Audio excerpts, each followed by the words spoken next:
시청자 여러분 안녕하십니까. 9월 4일 JTBC 아침엔을 시작합니다. 먼저 오늘 아침 주요 뉴스입니다. 북중러 세 정상이 66년 만에 중국 전승절 80주년 열병식에 모였습니다. 신냉전을 알리듯 반서방 연대를 과시했습니다.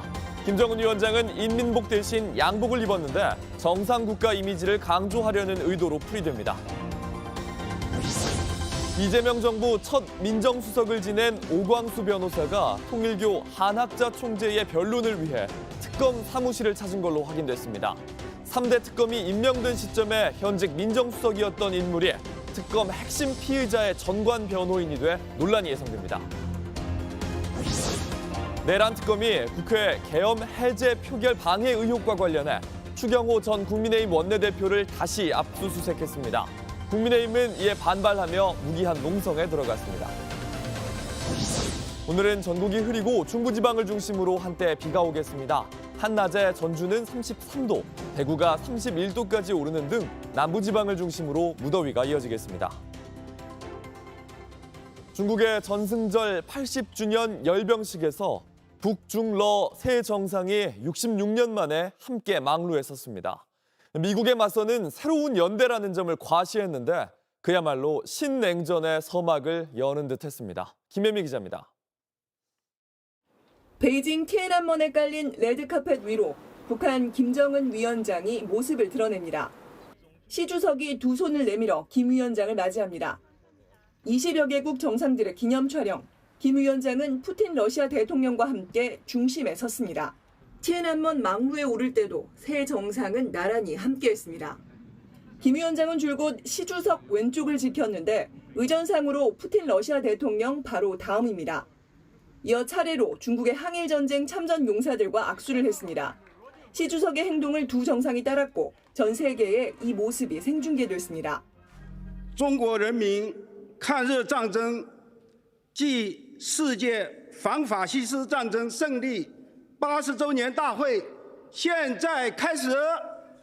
여든 발의 예포와 함께 시작된 열병식, 시 주석은 국제 질서를 강조했습니다. 各个国家、各个民族只有平等相待、和睦相处，才能维护共同安全。 열병식이 진행되는 동안에도 김 위원장이 몸을 기울이며 시 주석과 대화하는 장면이 여러 차례 포착됐습니다. 외신은 이번 북중러 정상의 만남이 반서방 연대감을 과시하는 결정적 이미지를 남겼다고 평가했습니다. 열병식은 평화를 상징하는 비둘기 8만 마리와 오색빛깔 풍선 8만 개로 90분 만에 마무리됐습니다. 이어진 오찬장에서도 세 정상은 함께 입장하며 친근감을 이어갔습니다. JTBC 김혜미입니다. 이번 열병식에서 첫 다자 외교 무대에 데뷔한 김정은 위원장, 평소와는 조금 다른 모습이었습니다. 인민복 대신 양복 차림이었는데 정상국가 이미지를 강조하려는 의도로 풀이됩니다. 이번에 동행한 김 위원장의 딸 김주애의 등장에도 관심이 쏠렸습니다. 하예빈 기자입니다. 김정은 위원장은 그간 공식 복장이었던 인민복 대신 검은 양복과 흰 셔츠, 노란색 넥타이를 갖춰 입었습니다. 북한에서 출발할 당시엔 검은 인민복 차림이었는데 베이징역에 내리면서부터는 정장으로 갈아입었습니다. 정상국가 지도자로서의 모습을 강조하려는 의도로 풀이됩니다. 김 위원장은 중국에서 파격적인 대우를 받았습니다. 전승절에 참석한 정상 가운데 뒤에서 두 번째로 모습을 드러냈는데 마지막은 푸틴 대통령이었습니다. 열병식 도중엔 시 주석과 귀옛말을 나누기도 했습니다. 북러 정상회담 자리에선 돈독함을 드러내면서 동맹을 과시했습니다. 경제적인 러시아 군대와 인민과 함께 투쟁을 했는데 러시아 인민을 위해서 할 수 있는 것이 있다면 또 해야 되는 것이 있다면 그 형제적인 그 의무로 우리가 감당해야 될 의무로 간주하고. 이번 일정엔 김 위원장의 딸 주애가 동행했습니다. 3년 전 처음으로 모습이 드러난 이후 점차 활동 무대를 넓혀왔는데 국제 무대에서 포착된 건 처음입니다. 12살에서 13살로 추정되는데 이례적으로 빠른 데뷔에 후계 수업의 일환이라는 해석이 나옵니다. 외신들도 지도자의 비밀스러운 딸이라며 주목했습니다. 다만 김 위원장에게 자녀가 더 있는 걸로 추정되는 데다 후계자 내정 및 공식화 단계도 아직 남아 있습니다. 이 때문에 독재자 이미지 희석에 주애를 동원한 거라는 분석도 있습니다. JTBC 하혜빈입니다. 이번 열병식에서 중국은 전 세계에, 특히 미국을 향해 중국의 힘과 외교 역량을 과시했습니다. 러시아 역시 미국의 제안에 순순히 따라가지 않겠다는 메시지를 내놓았습니다. 열병식을 인상 깊게 봤다는 트럼프 미국 대통령. 왜 그런 행사를 하는지 이유를 알고 있다고 말했습니다. 백민경 기자입니다. 트럼프 대통령은 중국이 힘을 과시한 이유를 알고 있다고 말했습니다. I thought it was a beautiful ceremony. I thought it was very, very impressive. But I understood the reason they were doing it, and they were hoping I was watching, and I was. 이번 행사에 시진핑 주석과 푸틴 대통령, 김정은 위원장이 나란히서 노골적으로 반트럼프 전선을 형성한 데 대해서는 모두와 관계가 좋다며 여유를 보였습니다. My relationship with all of them is very good. We're going to find out how good it is over the next week or two. 하지만 푸틴 대통령은 트럼프가 제안한 종전안에 건건히 제동을 걸며 체면을 건드렸습니다. 미국이 유럽과 우크라이나의 안보 보장을 고민하는 것을 겨냥해 러시아 등 다른 나라의 안보를 희생한 안전 보장은 불가하다고 말하는가 하면 우크라이나의 영토 문제에 대해서는 국민 투표를 해야 한다고 했습니다. 게다가 젤렌스키 우크라이나 대통령을 향해서는 회담할 준비가 됐다면 모스크바로 오라며 아쉬울 것 없다는 태도를 취했습니다. Кстати говоря, Дональд попросил меня, если возможно, провести такую встречу. Я сказал, да, это возможно. В конце концов, если Зеленский готов, пусть приезжает в Москву. Такая встреча состоится. 젤렌스키는 과거 러시아의 암살 시도를 여러 차례 당했던 만큼 모스크바에서의 회담은 불가능하다는 입장을 표명한 바 있습니다. 우크라이나 측은 푸틴이 고의로 받아들일 수 없는 제안을 하면서 모두를 농락하고 있다고 반발했습니다. JTBC 백민경입니다. 특검 소식입니다. 한학자 통일교 총재의 변호인단에 합류한 이재명 정부 첫 민정수석 오광수 변호사가 특검 사무실을 찾았습니다. 이 3대 특검이 임명된 시점에 현직 민정수석이었던 사람이 석 달 만에 특검 핵심 피의자의 전관 변호인이 된 겁니다. 그런가 하면 통일교 신도들은 수사에 반발하면서 1인 시위를 벌이기도 했는데 이 대응 전략에 전관 변호사의 자문이 있었던 걸로 파악됐습니다. 송지혜 기자입니다. JTBC는 오광수 전 민정수석이 한학자 통일교 총재 변호인단에 합류한 사실을 단독 보도했습니다. 특검은 어제 기자간담회에서 오광수 변호사가 지난 2일 특검 사무실을 방문한 건 사실이라며 담당 특검보를 만나 변론을 하고 갔다고 확인했습니다. 민중기 특검이 변호인을 직접 만나지 않는 게 원칙이라고도 덧붙였습니다. 이재명 대통령이 3대 특검을 임명한 건 지난 6월 12일. 오전 수석이 물러난 건 바로 다음 날인 13일입니다. 차명 부동산 소유와 차명 대출 논란으로 임명 5일 만에 물러났지만 그 5일 동안 수행한 주요 업무가 특검 임명이었던 셈입니다. 그리고 석 달 만에 김건희 특검이 수사하는 핵심 피의자의 전관 변호인이 됐습니다. 한편 통일교 신도들은 수사에 반발하며 김건희 특검 사무실 앞에서 릴레이 1인 시위를 벌이고 있습니다. 통일교 윗선에 그런 지시가 있었던 건가요, 이게? 아니, 그냥 개인적으로 하는 거 같은데, 청년들. 하지만 통일교 내부 제보자는 JTBC에 이번 시위가 한 총재 소환 일정에 맞춰 특검을 압박하기 위한 조직적인 대응이라고 설명했습니다. 그러면서 이날을 시작으로 점점 인원을 늘려 대규모 시위를 준비하고 있다고 했습니다. 제보자는 이 모든 계획이 한 총재 변호인단에 속한 검찰 출신 전관 변호사 자문에 따라 이루어진 것이라고 전했습니다. 신도들을 동원해 힘을 과시해야 한다고 조언했다는 겁니다. 통일교 측은 특검 사무실 앞 집회와 관련해 답변이 제한된다며 입장을 밝히지 않았습니다. JTBC 송지혜입니다. 내란 특검은 어제 국민의힘 원내대표실의 압수수색을 다시 시도했습니다. 무기한 농성에 들어간 국민의힘은 정치 깡패라고 비난하면서 조은석 특검을 당 차원에서 고발하기로 했습니다. 구민주 기자입니다. 국민의힘 원내대표실이 있는 국회 본청 2층 복도에 의원과 보좌진, 당직자들이 자리를 깔고 앉았습니다. 야당 탄압, 정치 보복, 압수수색 중단하라! 중단하라! 중단하라! 중단하라! 국민의힘의 반발에 사무실에 못 들어가고 돌아섰던 내란 특검이 재집행에 나서자 연좌농성에 들어간 겁니다. 특검이 원내대표실 앞에 도착하자 고성과 비난이 이어졌고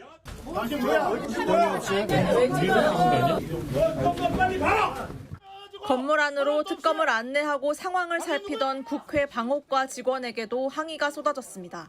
왜 남의 당에 의청해 와가지고 허락도 없이 당신 누구야? 누가 시켰냐고? 무슨 누구나로 했단 말이야?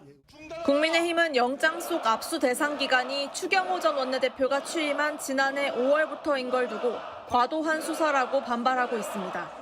12.3 비상계엄 당일 표결 해제 방해 의혹을 수사하는데 왜 한참 앞부터 들여다보려 하느냐는 겁니다. 법에 탈을 쓴 정치 깡패들의 저질 폭력입니다. 국민의힘 사령부의 팔 다리를 부러뜨리고 야당의 입에 재갈을 물리겠다는 저급하고 비열한 정치 공작입니다. 특검은 이에 대해 계엄 논의는 지난해 3월 정도부터 진행됐다며 추 전 원내대표가 그때부터 인지했을 가능성도 배제할 수 없다고 설명했습니다. 또 국민의힘은 자료를 이미 제출하겠다고 했지만 법원이 영장을 발부한 만큼 집행이 원칙이란 입장입니다. 국민의힘은 계엄 해제 표결을 방해한 적 없다며 무기한 농성에 들어갔고 조은석 특검과 압수수색에 참여한 검사와 수사관들은 고발하겠다고 밝혔습니다. JTBC 구민주입니다. 온라인에서 화제가 된 뉴스, 화제가 될 뉴스를 골라 전해드립니다. 아침엔 소셜픽입니다. 중국의 시진핑 주석은 지금까지 13년, 러시아의 푸틴 대통령은 25년 가까이 최고 지도자 자리를 지켰습니다. 이런 두 사람 이번 전승절 행사에서 불멸에 대해 나눈 대화가 포착됐습니다.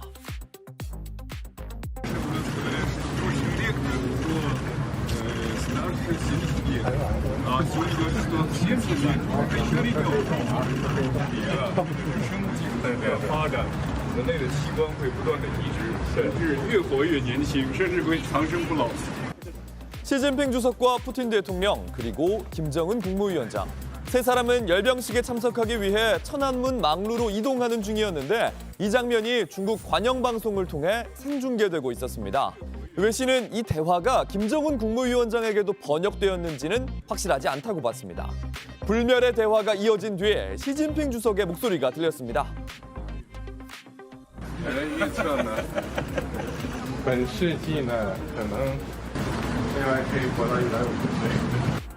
이후 푸틴 대통령은 가디언 등 언론에 시 주석과 인간 수명에 관한 대화를 나누었다 이렇게 밝혔습니다. 시진핑과 푸틴 두 사람은 한 살 차이로 모두 70대인데요. 장기 집권 중인 두 정상의 대화, 약간은 오싹하게 느껴집니다. 1952년 한국전쟁 시기에 촬영된 국제 커플의 흑백 사진입니다.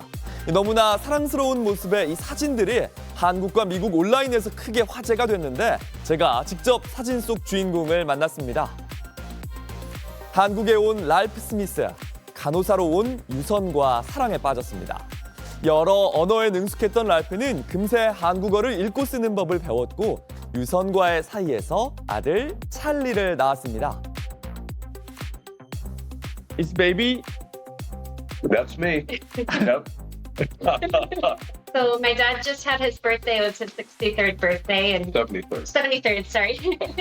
For his birthday gift, my sister and I wanted to take his old pictures and scan them. I'll get 100 upvotes and a couple comments, and other people think it's cute too.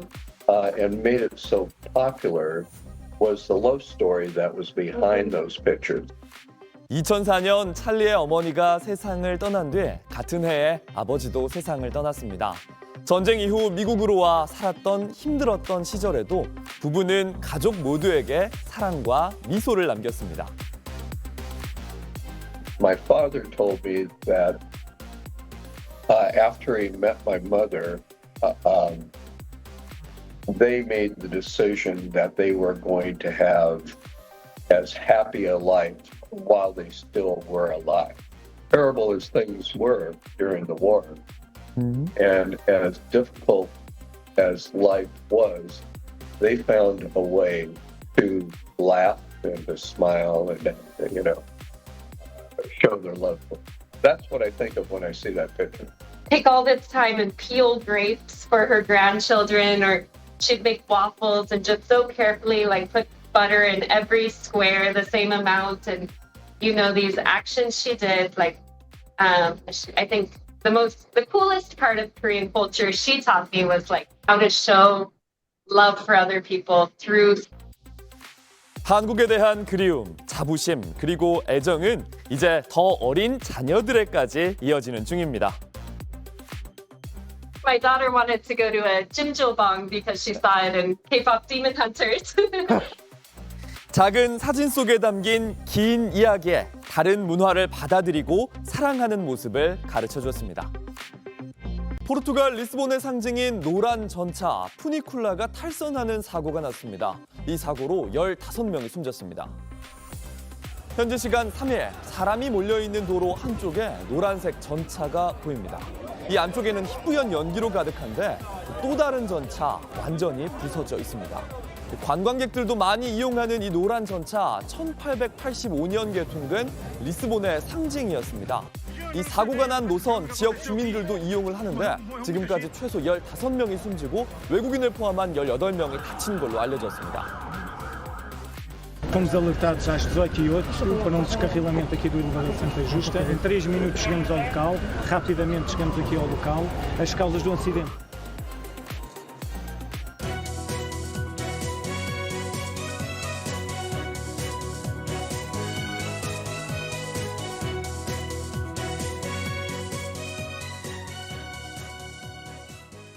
김건희 씨에게 금 거북이를 준 혐의를 받고 있는 이배용 국가교육위원장이 출국 금지됐습니다. 저희가 확인한 바에 따르면 이 위원장이 인수위 특별고문에 위촉된 지 일주일 만에 금 거북이가 구입됐는데 공직을 맡기 위해 건넨 금품이 아닌지 의심되는 이유입니다. 윤정주 기자입니다. 이배용 국가교육위원장은 김건희 씨 측에 금거북이를 준 혐의로 지난달 28일 특검에 압수수색을 당하자 휴가를 냈습니다. 잠정 얘기까지 나오던 상황에서 한 장짜리 입장문으로 돌연 사퇴 의사를 밝힌 뒤 국회에도 나오지 않았습니다. 그거는 사퇴를 하신 분이기 때문에 제가가 안 됐습니다. 자기가 사표 내고 안 나오고 싶으면 그냥 안 나와버리면 그만입니까? 김건희 특검팀은 이 위원장이 해외로 도주할 우려가 있다고 보고 최근 출국 금지한 것으로 파악됐습니다. 취재 결과 김건희 씨 측에 준 5돈짜리 금거북이는 2022년 3월 말에 구입된 것으로 파악됐습니다. 이 위원장이 인수위원회 특별고문에 위촉된 3월 24일로부터 일주일가량 지난 뒤입니다. 이 위원장은 금거북이와 함께 당선 축하 카드도 건넸습니다. 통상 인수위의 부름을 받으면 새 정부에서 공직을 맡을 후보군으로 분류됩니다. 실제 이 위원장은 그중에서도 장관급인 국가교육위원장에 임명됐습니다. 윤석열 정부에서 새로 생긴 자리였습니다. 특검은 이 위원장이 공직을 맡기 위해 김건희 씨 측에 금거북이를 건넨 것으로 의심하고 조만간 이 위원장을 소환할 계획입니다. JTBC 윤정주입니다. 수감 중인 윤석열 전 대통령에게 모인 영치금 3억 원이 넘습니다. 이 중 일부는 아들 대통령실 채용 논란이 있었던 40년 지기 사업가가 입금했습니다. 건강 때문에 특검 조사를 피했던 김건희 씨는 하루 평균 3번씩 변호인을 접견한 걸로 드러났습니다. 박사라 기자입니다. 박은정 조국혁신당 의원실이 확보한 윤석열 전 대통령의 영치금 출금 내역입니다. 서울구치소에 재수감된 이후인 지난 7월 15일부터 지난달 29일까지 총 3억 700만 원을 출금했다고 돼 있습니다. 인출 명목 대부분은 변호사비와 치료비라고 했습니다. 영치금이 크게 불어난 건 당시 탄핵 심판 사건 변호인단이었던 김계리 변호사가 지난 7월 11일 영치금 계좌를 공개한 이유입니다. 윤 전 대통령을 두고 창졸지간에 돈 한 푼 없이 들어가셔서 아무것도 못 사고 계신다며 모금을 호소한 겁니다. 계좌 공개 전인 1차 구속기간 때는 2달 동안 영치금 450만 원이 입금됐습니다. 이 중 200만 원은 윤 전 대통령의 40년 지기로 알려진 강릉 사업가 우모 씨가 보냈습니다. 나머지는 김건희 씨가 50만 원, 장모 최은순 씨가 100만 원, 친동생 윤모 씨가 100만 원씩 입금했습니다. 우 씨가 당시 탄핵 심판 선고 전 직무정지 상태였던 윤 전 대통령에게 돈을 송금한 건 청탁금지법에 위반된다는 지적도 나옵니다. 윤 전 대통령이 대선 후보이던 시절 후원금 1,000만 원을 냈던 우 씨의 아들은 윤 정부 출범 이후 용산 대통령실 행정요원으로 채용돼 사적 채용 논란이 불거진 바 있습니다. 그런가 하면 부인인 김건희 씨는 하루 평균 3회꼴로 접견을 했습니다. 장경태 더불어민주당 의원실에 따르면 김 씨는 구속 이후 주말과 공휴일을 제외하고 12일 동안 36회 변호인을 만났습니다. 건강 악화를 이유로 특검 조사를 피해오던 김 씨가 변호인 접견에는 시간을 아끼지 않은 겁니다. JTBC 박사라입니다. 올해 가을 야구를 향한 순위 싸움이 치열합니다. 롯데가 KT를 상대로 9회 말 끝내기 실책을 저지르며 6위로 밀린 반면 KT는 공동 4위로 올라섰습니다. 기록의 사나이 한화의 에이스 폰세는 한 시즌 최다 탈삼진 신기록을 세웠습니다. 이재승 기자입니다. 롯데와 KT 중위권 두 팀의 경기는 치열했습니다. 7대2로 끌려가던 롯데는 7회 초 대거 6점을 뽑아내며 8대7로 역전했습니다. 손우영과 박찬영이 2루타를 쳐냈고 고승민과 나승엽의 볼넷으로 잡아낸 만루 기회를 놓치지 않았습니다. 하지만 롯데의 리드는 오래가지 못했습니다. KT는 곧바로 7회 말 공격에서 장준원의 시즌 1호 홈런을 앞세워 8대8 다시 동점을 만들었습니다. 이후 9회 말 만루 기회를 잡은 KT는 롯데 3루수 박찬영의 악송구로 결승점을 뽑아냈습니다. 결국 롯데는 5위에서 6위로 떨어졌고 KT는 삼성과 함께 공동 4위로 올라섰습니다. KT 허경민은 5개의 안타를 때리며 올해 팀을 옮기고 나서도 꾸준한 활약을 보여줬습니다. 첫 타석에 좀 좋은 그런 변화구를 좀 운 좋게 이렇게 센터 쪽으로 이제 방향이 가서 오늘 좀 잘 풀렸던 것 같습니다. 가을 야구로 가면 얼마나 선수 생활에 있어서 자산이 되는지를 잘 알고 있기 때문에 끝까지 한번 포기하지 않고 한번 해보겠습니다. 대전에선 한화가 연장 10회 혈투 끝에 NC를 6대5로 이겼습니다. 한화 에이스 폰세는 탈삼진 6개를 추가해 시즌 228개 탈삼진을 수확했습니다. KBO 리그 역대 한 시즌 최다 탈삼진 신기록입니다. Very grateful, very honored. Can't really say much more than that. I can't thank Lee, Jaehoon, and Choi so much for being behind the dish and calling great games. So just a big thank you to them. 3연패 뒤 2연승을 기록한 한화는 1위 LG와의 승차를 5경기로 좁혔습니다. JTBC 이재승입니다. 날씨입니다. 오늘 중부지방은 대체로 흐리고 남부지방과 제주도는 구름이 많겠습니다. 수도권과 강원도, 남부지방엔 비나 소나기가 오겠습니다. 예상 강수량은 수도권과 충청권이 5에서 60mm, 강원이 5에서 40mm, 경상권 5에서 20mm 등입니다. 다만 낮 최고 기온은 전주가 33도, 광주 32도 등 당분간 남부지방을 중심으로 무더위가 이어지겠습니다. JTBC 아침 NL 마칩니다. 내일도 7시 반에 아침을 열겠습니다. 시청해주셔서 감사합니다.